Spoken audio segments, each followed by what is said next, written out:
Madam, നമുക്ക് ഈ pre marital counselling ഒക്കെ ഒരുപാട് നടക്കുന്നുണ്ട്. അപ്പോൾ നമുക്ക് ഈ personality trait, personality type, personality interest, ഇവരെ യഥാർത്ഥത്തിൽ ഏതൊക്കെ കോമ്പിനേഷനുകൾ വന്നു കഴിഞ്ഞാൽ ഇതൊരു പെർഫെക്റ്റ് ആയിട്ട് ഒരു കപ്പിൾസിനെ നമുക്ക് ഫോം ചെയ്തെടുക്കുക? അങ്ങനെ അത് പോസിബിൾ ആണ്? എന്താണ് അതിനെക്കുറിച്ച് പറയാനുള്ളത്?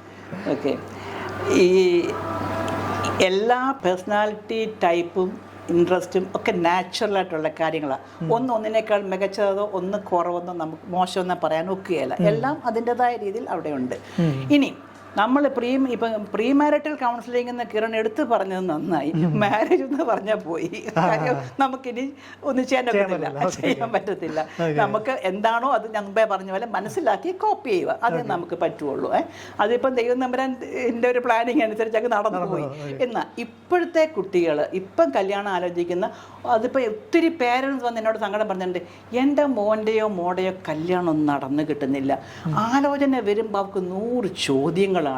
അവരൊക്കെ ഇങ്ങനെ തലയ്ക്കകത്ത് ഇങ്ങനെ ചോദ്യം എഴുതി വെച്ച്, നിങ്ങൾക്ക് എന്താണ് രാവിലെ എണീക്കുമ്പോൾ ചായ, ഞാൻ എക്സാജറേറ്റ് പറയാണ്, രാവിലെ എണീക്കുമ്പോൾ ചായയാണോ ഇഷ്ടം, കാപ്പിയാണോ ഇഷ്ടം, പാൽ കാപ്പിയാണോ കട്ടൻ കാപ്പിയാണോ ഇഷ്ടം? ഇത് എക്സാജറേറ്റ് ചെയ്ത് പറയുന്നതാണ്. പക്ഷെങ്കിൽ ഇതുപോലെ എല്ലാ കാര്യങ്ങളും പിന്നെ അവരുടെ താല്പര്യങ്ങൾ എന്താണ്, അവരുടെ ഏത് ഇൻട്രസ്റ്റ് ഗ്രൂപ്പാണ്, അവർക്ക് ഇൻട്രസ്റ്റ് ഗ്രൂപ്പിനെ പറ്റിയിടത്തും വലിയ ഈ ചോദിക്കുന്ന കുട്ടികൾക്കൊന്നും അറിയണമെന്നില്ല. പക്ഷേ എൻ്റെ ഇൻട്രസ്റ്റ് ഇതാണ്, നിങ്ങളുടെ ഇൻട്രസ്റ്റ് എന്താണ്? അപ്പം നമുക്ക് അങ്ങോട്ടും ഇങ്ങോട്ടും ആ ഇൻട്രസ്റ്റ് പരസ്പരം ബ്ലെൻഡ് ചെയ്ത് പോകുന്നതാണോ, ഞാൻ ഇങ്ങനെയാണ്, ഒരു ചിലപ്പോൾ ചിലർ എൻ്റെ അടുത്ത് ഇഷ്ടപ്പെടാക്കുന്നത്, എനിക്ക് കുക്കിങ്ങിനോടൊന്നും വലിയ താല്പര്യമില്ല, അത്യാവശ്യമൊക്കെ ഞാൻ കുക്ക് ചെയ്യും, നിങ്ങൾക്ക് കുക്ക് ചെയ്യാൻ വല്ലതും അറിയാവോ, നിങ്ങൾക്ക് എന്ത് ഫുഡാണ് ഇഷ്ടം, അതെപ്പോഴും ഞാൻ ഉണ്ടാക്കി തരണമെന്നുണ്ടോ, ഇങ്ങനെയൊക്കെ ചോദിക്കും. അപ്പം നിങ്ങൾ ഓക്കെ, എൻ്റെ അമ്മ എനിക്കിതെല്ലാം ഉണ്ടാക്കി തരണം, അതേപോലെ ഉണ്ടാക്കി തരുന്ന എൻ്റെ ഭാര്യയാണ് എനിക്കിഷ്ടം എന്ന് പറഞ്ഞാൽ ആ പെണ്ണ് പറയും ടാറ്റാ ബൈ ബൈ, നമുക്ക് പിരിയാം, നമുക്ക് ഈ മാരേജ് വർക്കൗട്ട് ആവില്ല. അപ്പം ഇപ്പോൾ നമ്മൾ ആലോചിക്കുമ്പോൾ ഡേറ്റിംഗ് എന്നൊക്കെ നമ്മൾ ഇവിടെ പറയുമല്ലോ, കാണും. ഇപ്പം നമ്മളൊന്ന് കണ്ട് ഉടനെ കല്യാണം ഒന്ന് ഉറപ്പിക്കുമല്ലോ. ഇപ്പോൾ കുട്ടികൾ ഒത്തിരി വർത്തമാനം പറയും, അല്ലെ വീഡിയോ കോൾ ചെയ്യും, അല്ലെങ്കിൽ ചിലപ്പം തമ്മിൽ നേരിട്ട് കണ്ടെന്നിരിക്കും. എന്നുവെച്ചാൽ ഇതിൻ്റെയൊക്കെ പർപ്പസ് എന്താണെന്ന് ചോദിച്ചാൽ തമ്മിൽ പരസ്പരം അറിയാനുള്ള ഒത്തിരി അവസരങ്ങൾ കുട്ടികൾക്കുണ്ട്. അവസരം ഉണ്ടെങ്കിലും ഇല്ലെങ്കിലും കുട്ടികൾ അതിയായി ആഗ്രഹിക്കും, അല്ലെങ്കിൽ അവർക്ക് നിർബന്ധമാണ് ഞങ്ങൾക്ക് പരസ്പരം അറിയണം, അണ്ടർസ്റ്റാൻഡ് ചെയ്തിട്ട് ഞാൻ മാരേജിലോട്ട് പോവുള്ളൂ, അല്ലെങ്കിൽ ഞാൻ സഫർ ചെയ്യും, ഞാൻ മാത്രമല്ല മറ്റേയാളും സഫർ ചെയ്യും എന്ന് നല്ല ബോധമുണ്ട്. അപ്പോൾ പരസ്പരം അവരവർക്ക് യോജിക്കുന്ന ഒരു ഇൻട്രസ്റ്റ് ഗ്രൂപ്പിൽ ഉള്ളവരാണെന്നുണ്ടെങ്കിൽ നല്ല കാര്യമാണ്. സെയിം ഇൻട്രസ്റ്റ് ഗ്രൂപ്പിലുള്ളവരാണെങ്കിൽ നല്ലതാണ്, അവർക്ക് അതേപോലെ പോകാം. എന്നാൽ ഇനി ചിലപ്പം സെയിം ഇൻട്രസ്റ്റ് ഗ്രൂപ്പ് ആയിരിക്കണമെന്നില്ല, വ്യത്യസ്തമാണെങ്കിൽ പോലും അവരെ എൻകറേജ് ചെയ്യുന്ന ഒരു ടൈപ്പ്, മോട്ടിവേറ്റ് ചെയ്യുന്ന അവരുടെ ഡ്രീം, അല്ല എൻ്റെ ഡ്രീം ഇതാണ്, എൻ്റെ ഡ്രീമിനെ ഫുൾഫിൽമെൻറ്റിൽ എത്തിക്കാൻ എൻ്റെ പാർട്ട്ണർ സഹായിക്കും, എൻ്റെ പാർട്ട്ണറിൻ്റെ ഹെൽപ്പ് എനിക്ക് കൂടെ ഉണ്ടാവും.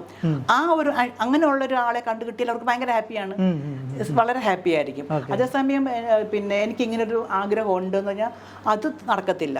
അപ്പം നമുക്ക് ഇവർക്ക് സംസാരിക്കുമ്പോൾ ആ പൾസ് കിട്ടും. ഇദ്ദേഹം ഒരു കൺവെൻഷനായിട്ട് മാത്രം ചിന്തിക്കുന്ന ഒരാളാണ്, അല്ലെ ഇവളൊരു കൺവെൻഷനായിട്ട് മാത്രം ചിന്തിക്കുന്ന പെൺകുട്ടിയാണ്, എൻ്റെ ലൈഫിലെ ഡ്രീംസ് ഒന്നും ഈ പെൺകുട്ടിയുടെ കൂടെ എനിക്ക് ഒക്കില്ല, അല്ലെ ഈ പയ്യൻ്റെ കൂടെ എനിക്ക് ഒക്കത്തില്ല എന്ന് അവർ തിരിച്ചറിയും. ആ തിരിച്ചറിയുമ്പോൾ അവർ വീട്ടിൽ പറയും ഇല്ല, ഈ മാരേജ് ശരിയാവില്ല എന്ന് പറയും. സോ അങ്ങനെ ഒരു വേവ് ലെങ്ത് ഉണ്ടാവണം. ഇന്നത്തെ കുട്ടികൾ വളരെ ബോധപൂർവ്വം ശ്രമിക്കുന്നുണ്ട്. അതായത് പ്രീ മാരിറ്റൽ കൗൺസിലൊക്കെ നല്ലതാണെന്നാണ് പറയുന്നത്. പ്രീ മാരിറ്റൽ കൗൺസിലിംഗ് എപ്പോഴും നല്ലതാണ്. മാച്ച് ചെയ്യുന്നുണ്ടെന്നുള്ളത് മാത്രമല്ല, അവർക്ക് ഒത്തിരി ഞാനൊരു 3 വർഷത്തോളം പ്രീ മാരിറ്റൽ കൗൺസിലിങ്ങിൻ്റെ ഒരു ചർച്ചിൻ്റെ ഡയറക്ടറായിട്ട് ഇരുന്നതാണ്. അപ്പോൾ ഞാൻ അതാണ് കുടുംബം ഭൂമിയിലെ സ്വർഗം എന്നുള്ള എൻ്റെ ഒരു ബുക്ക്, അതിനുള്ള ഒരു സ്റ്റഡി മെറ്റീരിയലാണ്. അപ്പോൾ അതിനകത്ത് പിന്നെ നമ്മൾ 3 ദിവസത്തെ ക്ലാസ് ആണ് കുട്ടികൾക്ക്. അപ്പൊ കുറെ ടോപ്പിക്സ് ഉണ്ട്. ആശയവിനിമയം, കമ്മ്യൂണിക്കേഷൻ, എങ്ങനെയൊക്കെയാണ് ഹെൽത്തി കമ്മ്യൂണിക്കേഷൻ ഉള്ളതുണ്ട്. പിന്നെ സ്ത്രീ പുരുഷ മനഃശാസ്ത്രം, കാരണം സ്ത്രീ ചിന്തിക്കുന്ന പോലെയല്ല പുരുഷൻ ചിന്തിക്കുക. ഇങ്ങനെയൊക്കെ പ്രത്യേകിച്ച് സെക്സിനോടുള്ള അവരുടെ സമീപനം സ്ത്രീയുടെയും പുരുഷന്റെ എൻറ്റയർലി ഡിഫറെന്റ് ആണ്. സോ ഇതെല്ലാം, പിന്നെ സെക്സ് എഡ്യൂക്കേഷൻ, അപ്പോൾ ഇതൊക്കെ വളരെ ക്ലിയർ ആയിട്ട് പറയും. ഫാമിലിയിലോട്ട് പ്രവേശിക്കുന്ന മുമ്പ് ഇതെല്ലാം പറയും. പിന്നെ ഇത് പ്രഗ്നൻസി, സേഫ് ടൈം, ഇങ്ങനെയുള്ള എല്ലാ കാര്യങ്ങളും നമ്മൾ ഈ മാരേജ് പ്രിപ്പറേഷൻ ക്ലാസ്സിനകത്ത് ഇതുണ്ട്. അവർക്ക് പരസ്പരം മനസ്സിലാക്കുന്ന കാര്യങ്ങളും ഇങ്ങനെ കുറേ ടോപ്പിക്സ് ഉണ്ട്, സിലബസ് ഉണ്ട്. അതിന് ആ സിലബസ് അനുസരിച്ചിട്ട് പഠിപ്പിക്കും. അതുകൊണ്ട് അവർക്ക് ഇപ്പം ഇത് മാത്രമല്ല, അവരുടെ ഓവറോൾ ഫാമിലി ലൈഫ് എന്താണെന്ന് അവരതിനകത്ത് ഇമോഷണൽ കല്യാണം കഴിക്കണമെങ്കിൽ എന്തൊക്കെയാണ് ഇമോഷണൽ മെച്യൂരിറ്റി വേണം, ഫിനാൻസിൽ, അതുപോലെ പിന്നെ അവരുടെ ഫാമിലി ബാക്ക്ഗ്രൗണ്ട്. ഇപ്പം ഒരു അമേരിക്കയിൽ ജനിച്ചു വളർന്ന ഒരു പെൺകുട്ടി, അപ്പോൾ ഒരു നാട്ടിലൊരു വില്ലേജിൽ വളർന്ന ആൺകുട്ടി. അപ്പോൾ അവരുടെ കാഴ്ചപ്പാടിൽ മുമ്പേ പറഞ്ഞില്ല ആദ്യം 3 കാര്യം: പെർസെപ്ഷൻ, തോട്ട് ഫോം, ആറ്റിറ്റ്യൂഡ്. അപ്പം കാഴ്ചപ്പാടിൽ വ്യത്യാസം ഉണ്ടാവും. ഇപ്പം അവിടെ വളർന്ന കുട്ടികൾക്ക് ചിലപ്പം വളരെ ഫ്രീ മൂവ്മെന്റ് ആയിരിക്കും, ഫ്രീ എക്സ്പ്രഷൻസ് ആയിരിക്കും. ഇവിടെ വരുമ്പം ഫ്രണ്ട്സിനെയൊക്കെ ചിലപ്പോൾ കെട്ടിപ്പിടിക്കും. നമ്മുടെ ഇവിടെയൊക്കെ ഇപ്പം സൗഹൃദപരമായ ഒരു എൻവയൺമെന്റ് സ്കൂൾ കോളേജ് തലങ്ങളിലുണ്ട്, എന്നാലും അത്ര ഫ്രീ എക്സ്പ്രഷൻസ് ഇല്ല. പക്ഷെ അവിടെ അങ്ങനെയല്ല. അപ്പം ഇവിടെ വരുമ്പം പിന്നെ ഫ്രണ്ട്സിനെയൊക്കെ അങ്ങനെ ഹഗ് ചെയ്യുകയാണെങ്കിൽ അപ്പോൾ നമുക്ക് ചിലപ്പോൾ ഒരു വില്ലേജിലുള്ള ആൾക്കാർക്ക് അത് ചിലപ്പോൾ അക്സെപ്റ്റ് ചെയ്യാൻ പറ്റത്തില്ല. അത് അവിടെ നല്ലൊരു സൗഹൃദ ബന്ധത്തിന്റെ എക്സ്പ്രഷൻസും ആണ്. സോ ഇതൊക്കെ ആ പെർസെപ്ഷനിലുള്ള ഡൂസ് ആൻഡ് ഡോൺസ്, എന്തൊക്കെ ചെയ്യാം, എന്തൊക്കെ ചെയ്യരുത്, ഇതൊക്കെ നമ്മൾ എവിടെ അങ്ങനെയുള്ള വ്യത്യാസങ്ങളൊക്കെ വളർന്നു വരുന്ന പശ്ചാത്തലത്തിൽ കുടുംബമുണ്ട്, സ്ഥലമുണ്ട്, ഇതെല്ലാം നമ്മുടെ വളർന്നു വരുന്ന പശ്ചാത്തലങ്ങൾ നമ്മളെ സ്വാധീനിക്കും. അപ്പോൾ ഇതൊക്കെ ഇന്നത്തെ മാരേജ് പ്രിപ്പറേഷൻ ക്ലാസ്സിൽ പറയും. നിങ്ങളൊരു പാർട്ട്ണറെ കണ്ടെത്തുമ്പോൾ ഇതെല്ലാ ഫാക്ടേഴ്സും ഉണ്ട്. നമ്മളൊരാളെ പ്രണയത്തിൽ വീഴുന്നവരുണ്ട്. പ്രണയം സ്പോണ്ടേനിയസ് ആയിട്ട് ഉണ്ടാകുന്നില്ല. നമ്മളിതൊന്നും നോക്കി ലാബിൽ ടെസ്റ്റ് ചെയ്ത് നോക്കിയിട്ടൊന്നുമല്ല പ്രണയം വരും. പ്രണയം സ്പോണ്ടേനിയസ് ആയിട്ട് വരുന്നൊരു കാര്യമാണ്. അത് എൻജോയ് ചെയ്യാം. പ്രണയം വളരെ നല്ലതാണ്, അതൊരു കുഴപ്പമില്ല, ഇഷ്ടം, പ്രണയം ഒക്കെ ഉണ്ടാവാം. പക്ഷേങ്കിൽ ഞാൻ ഈ പ്രണയിക്കുന്നവരോടൊക്കെ അല്ലെങ്കിൽ സ്കൂൾ കോളേജ് ക്ലാസ്സിലൊക്കെ ആകുമ്പോൾ നിങ്ങൾക്ക് പ്രണയം കാണും, നല്ലതാണ്, പ്രണയിച്ചോളൂ. പക്ഷേങ്കിൽ കമ്മിറ്റ്മെന്റ് എന്നൊരു സംഭവം എടുക്കണമെങ്കിൽ നിങ്ങൾ ഈ പറഞ്ഞ ഫാക്ടേഴ്സ് ഒക്കെ നോക്കിയിട്ട് ഇതെൻ്റെ ജീവിത പങ്കാളിയാണ്, എൻ്റെ ജീവിത പങ്കാളിയാകാൻ പറ്റും എന്നുള്ളത് തീരുമാനം ഈ പ്രണയം കൊണ്ട് മാത്രം എടുക്കരുത്. കാര്യം പ്രണയം കൊണ്ട് നിങ്ങളിപ്പോൾ പ്രണയിക്കുന്ന കുറച്ച് ഫാക്ടേഴ്സ് കാണും, കല്യാണം കഴിയുമ്പോൾ ഈ ഫാക്ടേഴ്സ് ഒക്കെ പോകും, പിന്നാണ് മറ്റ് ഫാക്ടേഴ്സ് വരിക. അപ്പോൾ അത് നിങ്ങൾ ഇപ്പോഴേ നമ്മൾ വളർന്ന സാഹചര്യങ്ങൾ, അവരുടെ കമ്മ്യൂണിക്കേഷൻ എങ്ങനെയാണ്, ഇങ്ങനെയൊക്കെ ബേസിക് റെസ്പെക്റ്റ് ഉണ്ടോ, ഈ പറഞ്ഞ കാര്യങ്ങളെല്ലാം നമ്മൾ മനസ്സിലാക്കിയിട്ട് അത് നമ്മൾ പിന്നെ വേറൊന്ന് പ്രണയിക്കുന്നവരോട് ഞാൻ പറയാറുണ്ട്, സ്കൂളിലൊക്കെ പോകുമ്പം നമ്മൾ പ്രണയിക്കുമ്പോഴേ നമ്മളുടെ ഗ്രാഫ് മേളിലോട്ടാണോ താഴോട്ടാണോ പോകണമെന്ന് നോക്കണം. അതെന്താന്ന് ചോദിച്ചാൽ ഗ്രാഫ് എന്ന് പറയുമ്പോൾ നമ്മുടെ സ്റ്റഡീസ് ഉണ്ട്, ഫാമിലി റിലേഷൻഷിപ്പ് ഉണ്ട്. പണ്ട് ഒരിക്കലും പയ്യൻ ബ്രേക്ക് ഡൗൺ ആയി, കരയുകയാണ്. ആൻഡ് ഞാൻ കോളേജിൽ നിന്ന് ഇറങ്ങി കഴിഞ്ഞാൽ ഞങ്ങൾ തമ്മിൽ ടാറ്റ ബൈ ബൈ പറഞ്ഞു. ഞാൻ അവളെ ബസ് കയറ്റി വിട്ടിട്ടാണ് എൻ്റെ ബസ് പിടിക്കാൻ പോകുന്നത്. അപ്പോൾ കയറ്റി വിട്ടു. പിന്നെ ഞാൻ ഫോണില്ല, അവൾ ഫോണില്ല, ഇങ്ങനെ ഇരിക്കും. ബസ്സിൽ നിന്ന് ഇറങ്ങും, ഫോണിലാണ്. എടാ നീ വീട്ടിലെത്തിയോ? ഞാൻ വീട്ടിലെത്തി. നീ വീട്ടിലെത്തിയോടി? എത്തി. അപ്പോൾ ഞാൻ ചായ കുടിക്കാൻ, അവളും വീട്ടിലെത്തി ചായ കുടിക്കുമ്പോൾ ഞാൻ ചായ കുടിക്കും. അമ്മ ചായ ചായ എന്ന് പറഞ്ഞുകൊണ്ട് ഇരിക്കുകയാണ്. പക്ഷേ ഇവളും വീട്ടിലെത്തിയിട്ട് ഇവൻ ചായ കുടിക്കാൻ പോവുള്ളൂ. എന്നിട്ട് അത് ഫോണിലാണ്. പിന്നെ കഴിക്കാൻ പോകുമ്പോൾ ഉറങ്ങുമ്പോഴും ഇത് കഴിഞ്ഞിട്ട് 1-2 മണിക്കൊക്കെയാണ് ഇവർ ഉറങ്ങാൻ പോണത്, ഈ ഫോണിലാണ്. അപ്പോൾ ഇങ്ങനെ അപ്പം ഇവരുടെ ഗ്രാഫ് നോക്കുമ്പോൾ മാർക്ക് നോക്കണം. ഇവൻ കുറേ സപ്ലൈ കിട്ടി തോറ്റു, കോളേജ് ബിടെക് തീർത്തു. അപ്പം ഇവൻ്റെ പഠനത്തിൻ്റെ ഗ്രാഫ് താഴോട്ട് പോയി. കാരണം അങ്ങനെ ഇതിനേ സമയമുള്ളൂ. കോളേജിൽ നിന്ന് ഇറങ്ങുമ്പോൾ തൊട്ട് ഉറങ്ങുന്ന ഇതേ സമയമുള്ളൂ.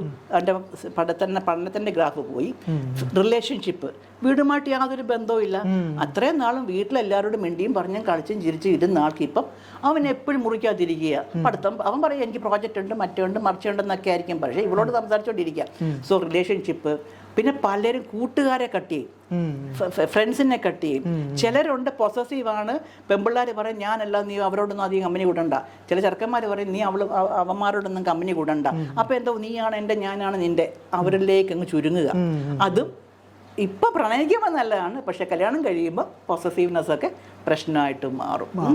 അപ്പോൾ ഈ ഗ്രാഫ് മേളോട്ട് പോകുന്ന താഴോട്ട് പോകണമെന്ന് നോക്കണം. താഴോട്ടാണ് പോകുന്നതെന്നുണ്ടെങ്കിൽ അതൊരു ഹെൽത്തി ബ്രേക്ക് ചെയ്യണം.